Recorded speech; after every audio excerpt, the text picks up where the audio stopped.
22 जनवरी का वो दिन जब राम लल्ला विराजमान होंगे, भव्य राम मंदिर में प्राण प्रतिष्ठा होगी, वो हमारे कुछ वर्षों का संघर्ष नहीं, 500 साल का इंतजार है। हमारे पुरखे मिट गए, लेकिन ना हमारा धर्म मिटा, ना हमारा धैर्य मिटा। कसते थे कि मंदिर वहीं बनाएंगे, तारीख नहीं बताएंगे। आज विजयनाथ की पुण्य भूमि से उनसे कहने आई हूं, कान खोलकर सुन लो, मंदिर वहीं बना रहे हैं और अब तारीख भी बता रहे हैं।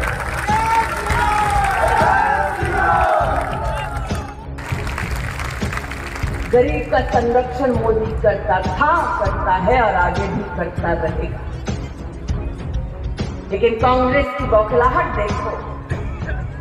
नरेंद्र मोदी ने मात्र इतना कहा कि गरीब जनता को मैं आगामी 5 साल मुफ्त का राशन देता हूं। कांग्रेस को दुख हो गया, अरे बाप रे, अरे आप बताइए, अगर आपको कभी मौका मिले किसी गरीब को 5 साल मुफ्त राशन देने का, तो आप क्या वो पुण्य का काम नहीं करेंगे? करेंगे ना।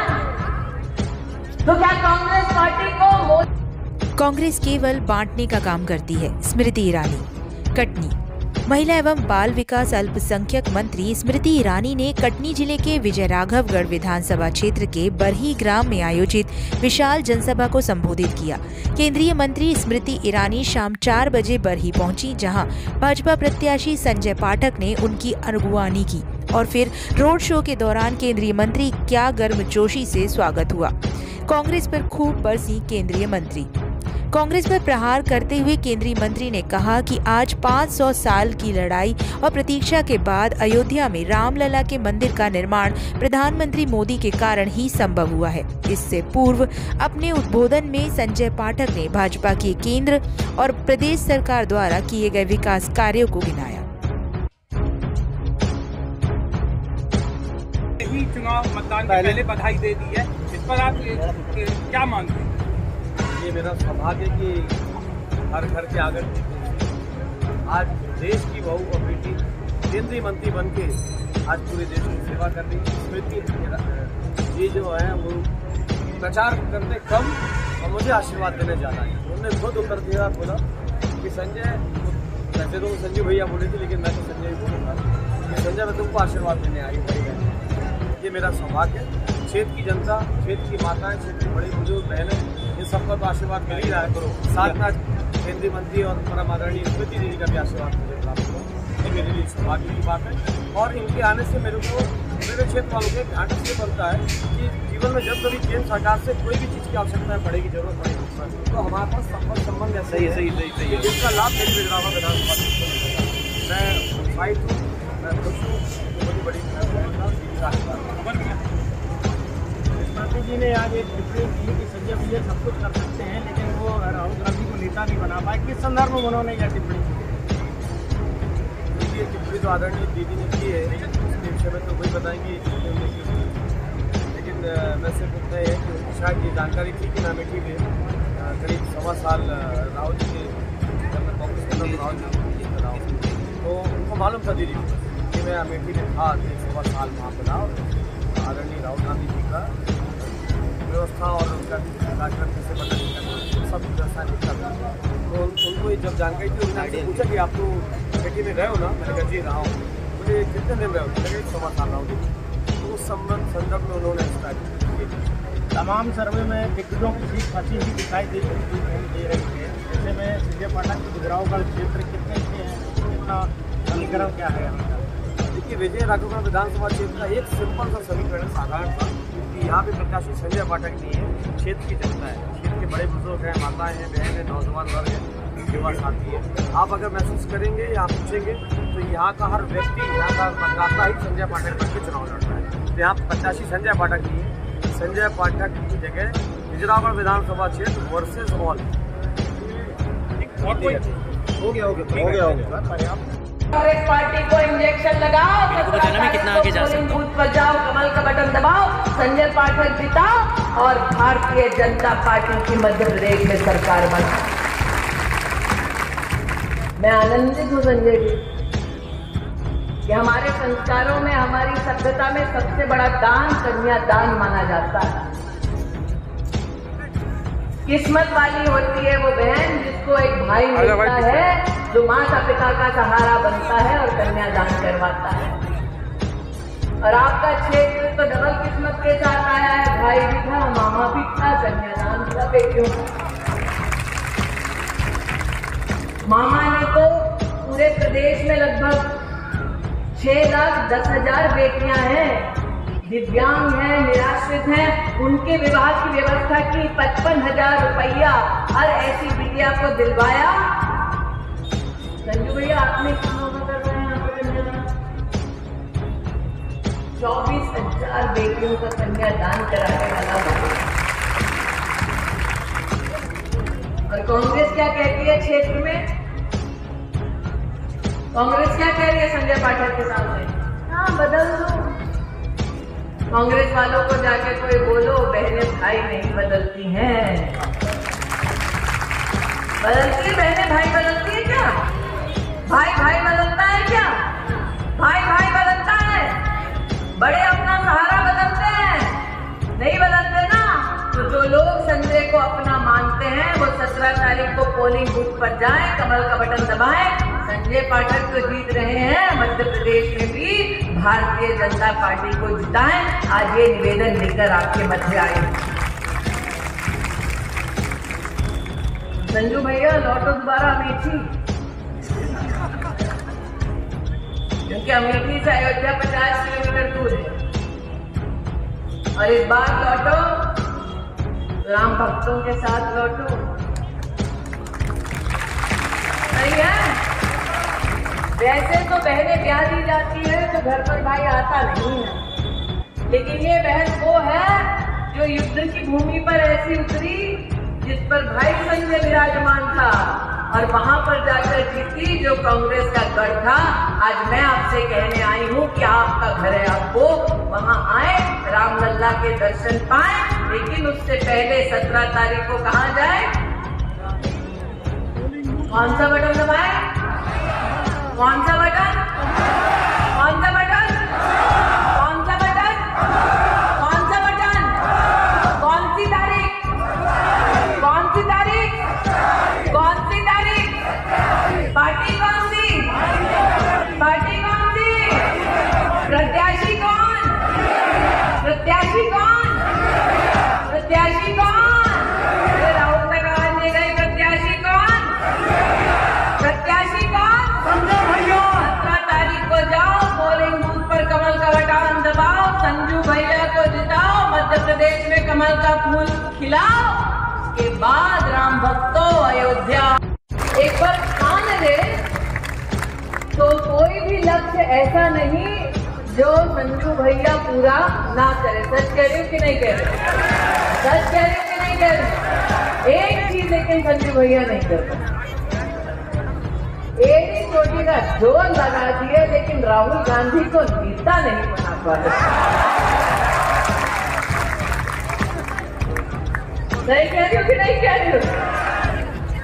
अब एक संजय महाभारत में भी थे। युद्ध जब हो रहा था तो संजय की उस महाभारत में क्या भूमिका थी? जिस राजा को कुछ नहीं दिख रहा था उस राजा को बतला रहे थे कि राजा के पुत्र के माध्यम से जो पाप हुआ, उसकी वजह से जो युद्ध हुआ, उस युद्ध में राजा की और राजा के उस पुत्र की, कौरव की क्या हालत है। सही बोल रही हूँ? लेकिन ये कलयुग है। वहां पर तो संजय जी बता रहे थे राजा को कि कौरव की क्या हालत है। ये कलयुग है जहाँ के संजय ने सोचा कि कौरवों के पास क्या काम है मेरा, मैं पांडवों की नीड़ पर आता हूँ और जनता का सेवक बनता हूँ। इस संकल्प के साथ कि नरेंद्र मोदी के नेतृत्व में मात्र और मात्र राष्ट्र नहीं, प्रदेश नहीं, बल्कि विधानसभा क्षेत्र के एक एक गांव, एक एक गली, एक एक घर का विकास जब तक नहीं होगा तब तक राष्ट्र के संपूर्ण विकास में कर्मठ राजनीतिक कार्यकर्ताओं का योगदान नहीं दिख पाएगा। इस संकल्प के साथ संजय पाठक आपके जनप्रतिनिधि बने, आपके सहयोग और आपके आशीर्वाद से। संजू भैया ने कहा कि हम दीदी को देखना चाहते थे। अरे तुम नहीं जानते, मैं भी देखना चाहती थी कि वो कौन है जो साल 2007 से कोशिश कर रहा था, लेकिन जिसने विधायक के नाते भारतीय जनता पार्टी में जो कोशिशें की, उसके माध्यम से क्षेत्र की जनता कृतज्ञ है, आनंदित है। और आज इस जनता के माध्यम से इनकी प्रतिनिधि, इनकी दीदी बनकर कहती हूँ कि 17 तारीख को पोलिंग बूथ पर जाएंगे, कमल का बटन दबाएंगे, संजू भैया को विधायक बनाएंगे और मध्य प्रदेश की पुण्य धरती पर कमल का फूल खिलाएंगे। आज आपके प्रतिनिधि, आपके प्रत्याशी ने बड़ी ही विनम्रता के साथ, श्रद्धा भाव के साथ, विविध रूप में भगवान की पुण्य मूर्ति की कैसे इसी पुण्य क्षेत्र में पूजा हो, मंदिर बने, इसका आपके सम्मुख ब्यौरा दिया। भक्ति के कई स्वरूप हैं, साधना के कई माध्यम हैं, लेकिन आज इस मंच पर मैं मात्र संजय पाठक का अभिनंदन नहीं करने आई, बल्कि हर उस राम भक्त का भी अभिनंदन करने आई हूं जिसने वर्षों वर्ष अपने धर्म के लिए धैर्य का परिचय दिया। हमारे समाज पर धर्म के नाम पर, जाति के नाम पर कटाक्ष हुआ। हमारे समाज को जाति के नाम पर छिन्न भिन्न करने का कुकर्म कांग्रेस पार्टी ने वर्षों वर्ष करने का प्रयास किया। बार बार हमारे धर्म को आहत करने का प्रयास किया, लेकिन आज हर राम भक्त अभिनंदन का पात्र है, जिसने ना संस्कार। मैं आज भी याद करती हूं कि जब कांग्रेस के पास सत्ता थी, तब कांग्रेस का दुस्साहस ऐसा था कि उन्होंने कोर्ट में दस्तावेज तक दे दिया कि प्रभु राम का कोई अस्तित्व नहीं है। प्रभु की लीला देखो कि जिनके अस्तित्व को गांधी खानदान नकार रहा था, उस राम की लीला देखो। आज उसी खानदान के बच्चे मंदिर मंदिर भटक रहे हैं भक्तों का वोट मांगने के लिए। प्रभु की लीला देखो कि जिस राम सेतु के निर्माण से इनकार करता था गांधी खानदान, आज जब राम मंदिर का निर्माण हो रहा है, उसी पार्टी के नेता अब मीडिया के माध्यम से आग्रह कर रहे हैं, मंदिर में हमें नहीं बुलाएंगे, कह रहे हैं ना। लेकिन हम राम भक्त मृदुभाषी हैं, छोटे दिल के नहीं है गांधी खानदान की तरह। हम तो कहते हैं अगर आस्था है तो आओ, आस्था है तो आओ। लेकिन किन आंखों से लल्ला को देखोगे जिसके अस्तित्व पर प्रश्न चिन्ह लगाते हुए कोर्ट में दस्तावेज तक दे दिया था। आज इस मंच पर मैं संजय पाठक के लिए वोट मांगने नहीं आई हूं, संजय पाठक को जीत की बधाई देने आई हूं।